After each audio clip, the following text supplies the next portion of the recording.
January 1st, the only day of the year when the world agrees to believe the same lie. That this year will be different.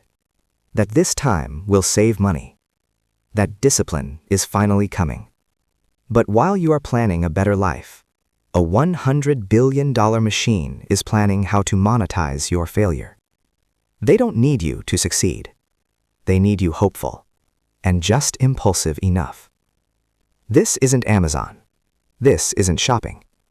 This is a psychological system designed to exploit the most financially vulnerable moment of the year. January. Welcome to Silent Success. Today, we expose how Temu turns your New Year resolutions into revenue. And once you see how the system works, you won't be able to unsee it. It always starts rational. You want to get organized. You search for a desk organizer. On Amazon, it's $25. On Temu, it's 89 cents.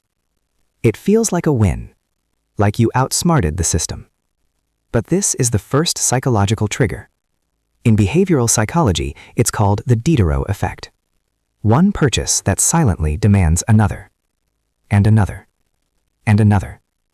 Temu's algorithm expects this.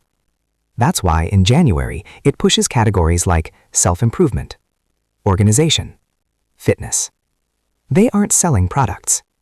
They're selling the feeling of becoming a better person for less than $1. And here's where the math stops making sense.